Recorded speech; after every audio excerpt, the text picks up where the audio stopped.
ഞാൻ ഈ സർക്കാരിനെ എന്തുകൊണ്ടാണ് വാഗ്ദാനങ്ങൾ നിറവേറ്റിക്കൊണ്ടിരിക്കുന്ന സർക്കാർ എന്ന് പറയുമ്പോഴും എന്നാൽ ചില കാര്യങ്ങൾ കൂടി ഈ സർക്കാർ ശ്രദ്ധിക്കേണ്ടതുണ്ട്, ജാഗ്രതയിൽ വരേണ്ടതുണ്ട് എന്നാണ് പറയാൻ ആഗ്രഹിക്കുന്നത്. അതിൽ ഏറ്റവും പ്രധാനപ്പെട്ട കാര്യം, ഈ സർക്കാർ മുന്നോട്ട് വെച്ചിരിക്കുന്ന ഒരു ടാഗ്ലൈൻ എന്ന് പറയുന്നത് മതനിരപേക്ഷമായ, അഴിമതി വിരുദ്ധമായ വികസിത കേരളം, ഒരു നവകേരളം സൃഷ്ടിക്കുക എന്നതാണ്. നമുക്കറിയാം എങ്ങനെയാണ് 1957 കേരളത്തിൽ ആദ്യത്തെ EMS മന്ത്രിസഭ വരുമ്പോൾ അതൊരു ആധുനിക കേരളത്തിൻ്റെ തുടക്കം കുറിച്ചൊരു മന്ത്രിസഭയായിരുന്നു. അവിടെ നിന്നാണ് വലിയ മാറ്റങ്ങൾ നമ്മൾ കണ്ടത്.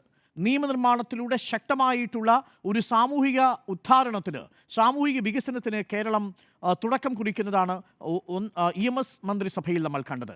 അവിടെയാണ് വളരെ പ്രധാനപ്പെട്ട ചില ബില്ലുകൾ പാസ്സാക്കപ്പെടുന്നത്. എന്തിനേറെ ഈ നമ്മളുടെ ഭൂമിയെക്കുറിച്ചുള്ള നമ്മളുടെ സങ്കല്പങ്ങൾ പോലും മാറുകയും കുടുംബ ബന്ധങ്ങൾ മാറുകയും ഒപ്പം സാമൂഹിക പുരോഗതിക്ക് ആക്കം കൂട്ടുന്ന തരത്തിൽ, മനുഷ്യന് അഭിമാനം കിട്ടുന്ന തരത്തിൽ, പണിയെടുക്കുന്ന തൊഴിലാളിക്ക് അവകാശം സ്ഥാപിക്കുന്ന തരത്തിൽ മനുഷ്യനെ ഒരു അടിമയായിരുന്ന മനുഷ്യനെ ഒരു മലയാളിയാക്കി, ഒരു മനുഷ്യനാക്കി മാറ്റാൻ ശ്രമിച്ചു എന്നതാണ് ഒന്നാം EMS മന്ത്രിസഭയുടെ ഒരു പ്രത്യേകത. അതുകൊണ്ട് തന്നെയാണ് അന്ന് EMS മന്ത്രിസഭയെ പിരിച്ചുവിടാൻ വേണ്ടി എല്ലാ മാർഗങ്ങളും കുതന്ത്രങ്ങളും ഉപയോഗിച്ച് വിമോചന സമരം നടത്താൻ പ്രതിപക്ഷം തുനിഞ്ഞിറങ്ങുന്ന സാഹചര്യം ഉണ്ടായതും.